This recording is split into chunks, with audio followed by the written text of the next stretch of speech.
You want to run that by me again?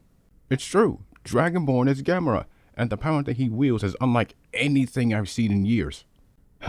Well, this just complicated things even further. What are they doing now?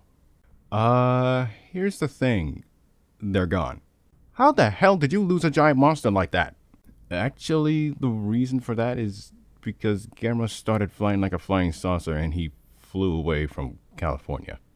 The stunned look on Empress Ozawa's face tells the story. The monster can fly. More importantly, he can fly anywhere. Alright, you've done enough for today. We only lost a few of our comrades. Get back to Mongolia as soon as possible. Yes, Your Highness. The call ends and she puts the phone back on the receiver. She leans back in her chair and looks at a man to her left. Mr. Secretary? Yes, ma'am. Inform the Ministry of Defense and tell them that the invasion of China is postponed until further notice. The man bows his head and walks out of the room. The Empress leans back again and stares up at the ceiling. Damn it!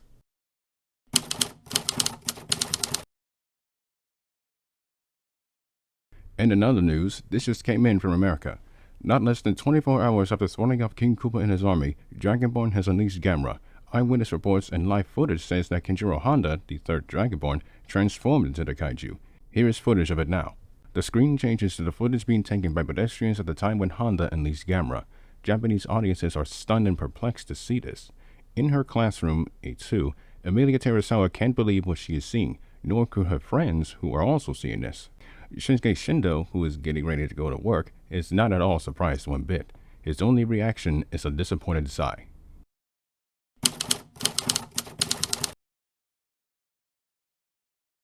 On board Hoshi Shirogane of Task Force G, Miki Sugusa walks into the command center. Right away, she catches a good look at the live news, showing the footage of Gamera's attack. Admiral Jotaro Shindo turns to look at her with a disappointed look in his face. Well, can't say I'm surprised. Was he not able to... No, and in full view of the public too. Damn it, Kenji. Do you know what this means? It means the cat's out of the bag and there will be no more secrets. Soon, everyone in the world is going to know about this. I'm more worried about how people are going to view the Mukon from now on. I can think of a few guesses to what it might be. And do you know what this means also? It means we have no other choice. Instantly, the telekinetic Empress knows what the Admiral is telling her. Wait, there has to be another way to resolve this. Jotaro continues to look at the live news. At the moment when she said that, Gamera is shown firing fireballs, which hits multiple houses and killing civilians. The Admiral looks at her. I'm sorry, Miki. The entire task force can't take the risk. We already have one kaiju to deal with, now we're going to be dealing with another one. We're out of options, so there's no other alternative. The Esper looks down at the floor in disappointment. The Admiral looks back at the screen again. The footage now shows Gamera flying like a flying saucer and leaving San Francisco. This is strange.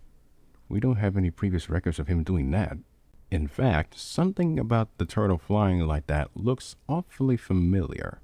Suddenly, a realization dawns on him. Of course, all of those UFO sightings people were seeing all over the world was actually Gamera this whole time.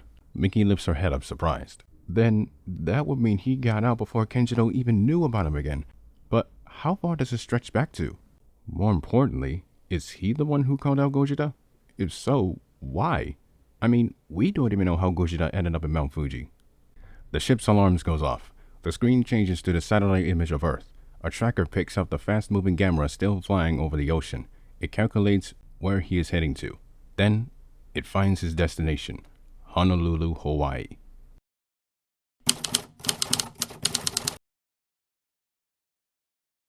King Robert Bowser ponders and thinks. The original Dragonborn, Edward Anderson, stands and waits patiently for his response. Ed Kamek is too busy signing on the list of demands with the king's signature.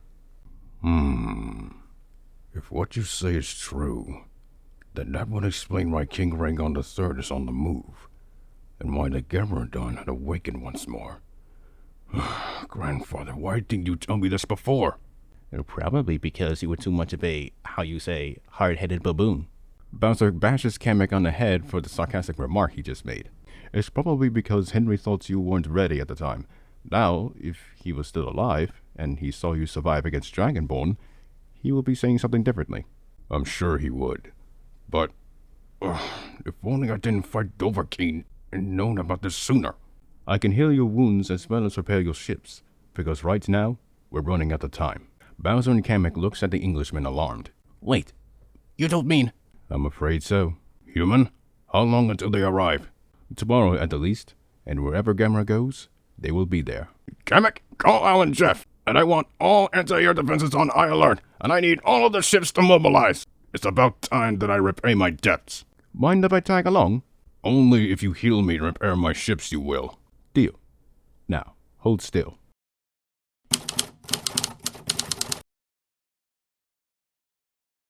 Families in every home in Honolulu, including villages outside of it, gets ready to evacuate just in case Godzilla makes his way towards the state. An emergency call goes out. The evacuation has started. However, the voice on the intercom says that the monster Gamera is heading for Honolulu. This, of course, confuses a lot of people. First is one Colossus possibly heading for Hawaii. Now there is another Colossus actually heading for them. But nonetheless, the people begin evacuating their homes. Near the Honolulu Watershed Forest Reserve, families are exiting their homes, either getting into their vehicles and driving off, or going by foot, while being guided by police and AMF officers. Whatever belonging they can carry, they'll take with them. Two school children stops. They hear something apart from the sounds of walking feet and screaming officers. They hear a swirling sound. The sound increases volume. Their parents hears it as well. Then others starts to hear it. The sound then becomes loud enough for everyone to hear. They all look around to see where it is coming from. The same two children spots the saucer-flying turtle. Then, so does everyone else. They all watch as the turtle descends in altitude. The body slows down as it hovers over the Booth District Park. Then, the shell comes to a stop 50 meters above the ground. Like a helicopter, it remains still. The upper right flame extinguishes and out pops the right arm. The upper left flame goes out and out pops the left arm. The rear flames goes out and out pops the legs and tail. Finally, Gamera's head is revealed. The 80-meter monster falls down below. He lands on all fours on the grass and dirt of the park. The impact of his landing sends every human within 100 meters around him off of their feet. Vehicles shake uncontrollably and set off their alarms. Furniture and appliances in the surrounding houses topples over. After 15 seconds, the quake finally subsides. The humans pick themselves and each other up. The low grumble of the monster's growl catches their attention. The dust around the beast disappears for all to see. His head lifts in full view as well. His eyes open and he looks around. The humans, frightened by this sudden arrival, begins to get away from him. AMF soldiers gets into their positions and waits for a command. The turtle looks straight ahead. His head lowers and his body begins to shrink. The fleeing humans looks back at Gamera as the beast grunts. His skin changes. His body devolves. His face changes. His tusk shrinks. As the people look on, Gamera exits the outside world and Kenjiro Honda returns back out. Honda sits on his hands and knees and breathes in heavily. He takes in one last deep breath and sits down legs crossed. The people around him stare at him, wondering what he's going to do. That and the fact that he's naked. Honda realizes it. He snaps his fingers and his clothing before Gamera was released returns on his body. Now then, you're going to show me everything that you've been keeping away from me, with none of the details left out. 20 soldiers of the AMS 57th Corps passes by the human onlookers. They rush and surround Dragonborn with their M4A1s aimed at him. Don't move! Relax. I got Gamera under control. There's no need to worry. Unlikely, considering the damages you caused. Technically, that wasn't me. So, again, there's no need to worry. Kenjiro's calm attitude is surprising to the soldiers around him. Now, it wouldn't be wise to shoot or contain me, because as of now, Godzilla is near.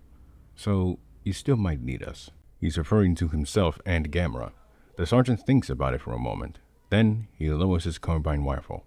Men, secure the surrounding area. I want no one to get near Dragonborn.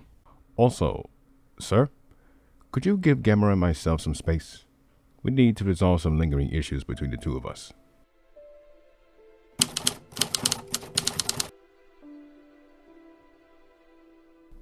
Rescue team searches the rubble for survivors. Paramedics helps bring the wounded away to safe areas while finding what's left of the dead.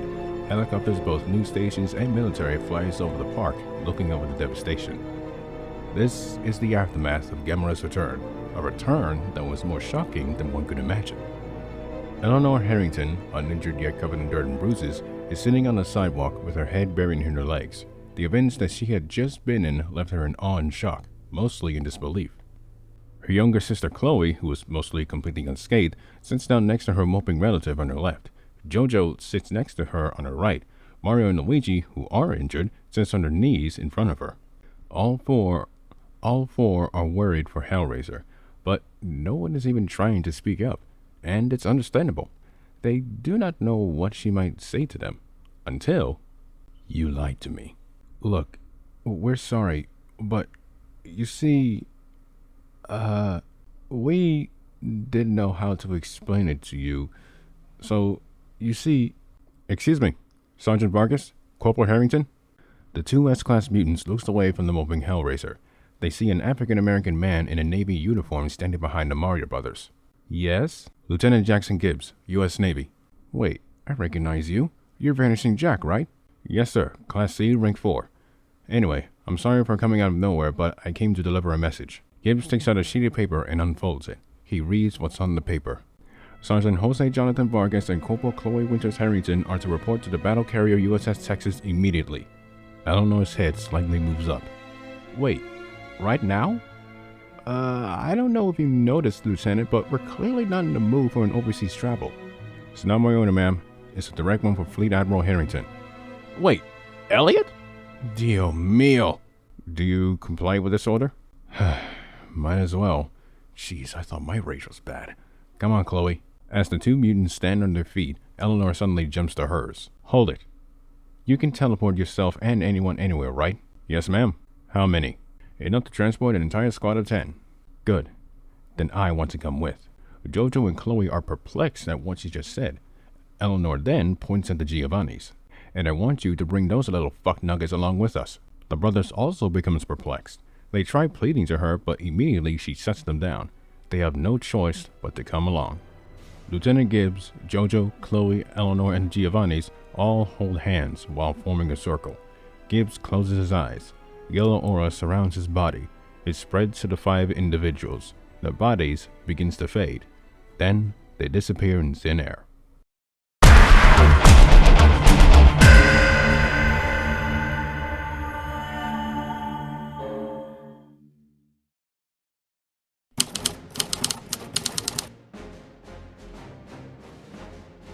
100 miles away from where Gamera had landed, a task force moves in towards the city.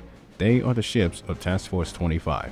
The battle carriers USS Texas and North Carolina, the cruisers USS Shiloh and Robert Smalls, the destroyers USS Gridley, John Paul Jones, Momsen, Ralph Johnson, and Sampson, and the 2 attack submarines USS Greenville and Columbia. The USS North Carolina, Lady Showboat, is the lone survivor of her own class of fast battleships, as she was built in the late 1930s. Her conversion into a battle carrier was a smooth process. The USS Texas, the Old Yellow Rose, is often at times called a dreadnought carrier because, being commissioned on March 12, 1914, she was originally a super dreadnought. After World War II, she became a museum ship in Texas. After a few decades, the ship's hull was deteriorating so badly that she needed a desperate extensive repair, and the company that was in charge of taking care of her was incompetent. However, her luck, as well as the other ships, changed when in late 1996 she was involved in a massive program to bring all of the remaining U.S. battleships, which most of them had turned into museums, back into service as battle carriers. Out of all of the ships that was recommissioned into the Navy, Texas was the first. North Carolina followed, then came Missouri and Wisconsin. These ships became part of the U.S. Pacific Fleet. The Texas's superstructure remained the same in terms of design. However, the interior of the ship looks brand new. Rusted walls, loose bolts, and scratched paint were replaced. Her forward 14-inch guns, 2 twin turrets in total, can be controlled remotely, been upgraded to fire 50 caliber rounds, can elevate up to 70 degrees, and has an auto-loader that can load a shell of any type within 15 seconds. The Texas and North Carolina can travel up to a speed of 40 knots thanks to their engine rooms being fueled by solar energy, and their armor belts had upgraded from 12 inches to 20 inches of armor plating each. The Texas and North Carolina's complement are 1916 and 1533 respectively, and the crews themselves are in their battle stations. Leading Task Force 25 and on board his flagship, the Texas, is Fleet Admiral of the Pacific, Elliot Harrington, now age 40, nicknamed Mr. Lightning Bolt, and currently Class A, rank 7. He stands near the windows of the bridge, staring far ahead. 3 transport helicopters comes into view as they head away from the ship. He looks over to the North Carolina and sees the same number taking off from her aft flight deck. An officer, Seaman Joseph Briggs, steps into the bridge and walks up to the Admiral. Sir, they're here. Elliot's head turns slightly to his right. He turns around and looks at another officer. Captain Foster. Yes, sir? Take over for now. I have a little matter to settle. Captain Simon Foster salutes the Admiral. Elliot exits the bridge. He passes by crewmen and women as they step aside to let the Admiral through. One crewman, Petty Officer 3rd Class Taylor Buckley, approaches the Admiral and walks with them. Sir, a report from Sergeant Foley in Honolulu. The 57 Corps has surrounded Dragonborn on all sides. He's currently in a meditative state. The door opens. Elliot exits the interior of the ship and steps out onto the aft flight deck. Many of his crewmen on his ship and other battle carriers in the Pacific wear different flight deck jersey-colored shirts to signify his or her job title. Yellow for aircraft handling and plane director, green for maintaining the catapults and arresting gear, blue for plane handling that work under the yellow shirts, purple or grape for aviation fuels, red for dealing with ordnance as well as a fire control team, brown for generally overseeing everything, white for absorbing quality and safety among the crew and aircraft, and black and gray for handling the ship's main big guns or small guns. Seeing all of his crew at work is expected. He looks to his left. Immediately in his sights are the 5 individuals that Vanishing Jack has brought onto the ship. For Jojo, Mario, and Luigi, it's their first time on the ship. For the Harrington sisters, it will be their 4th time on the ship. The 5 locks eyes with the Admiral. His face is full of rage, and he is not wasting any more time. All 5 of you, my private office, now!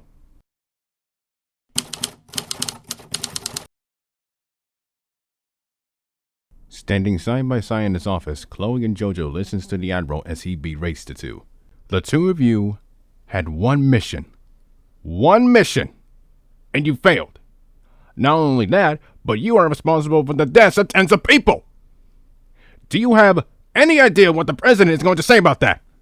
I would know, because he's currently debriefed in the White House!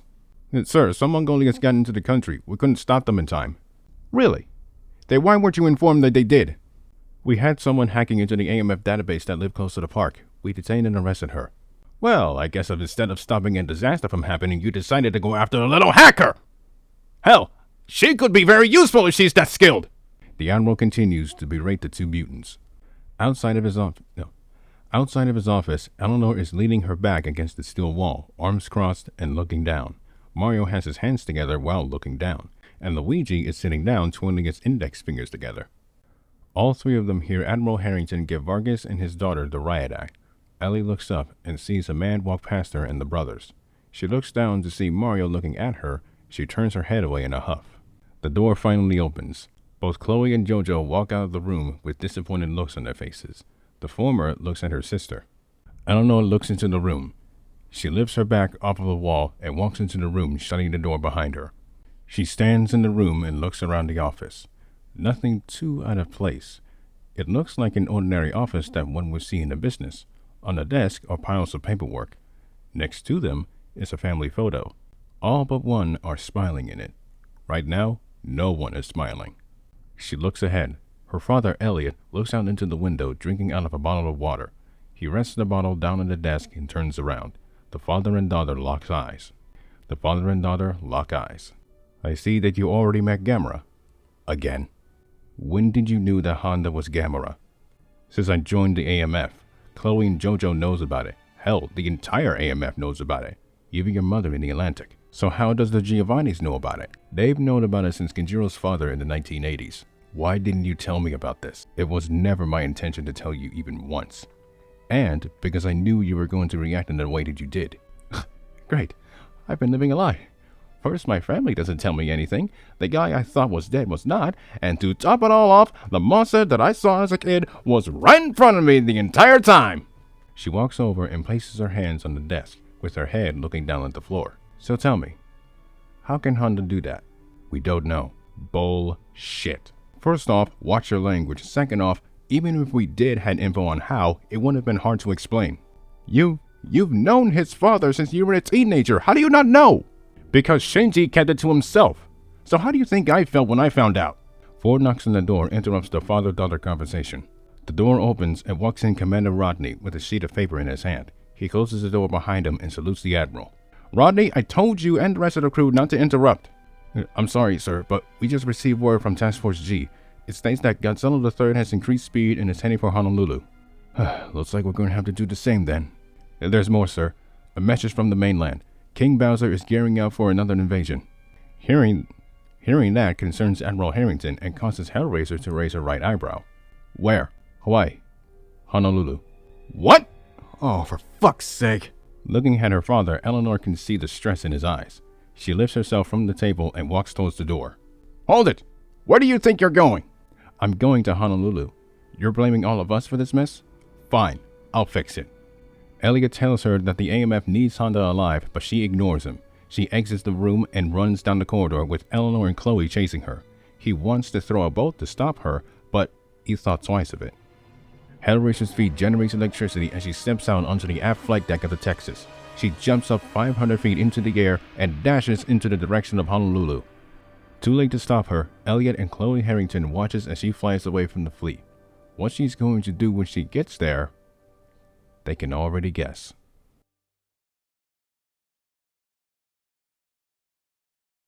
Next time, a battle of words in Honolulu.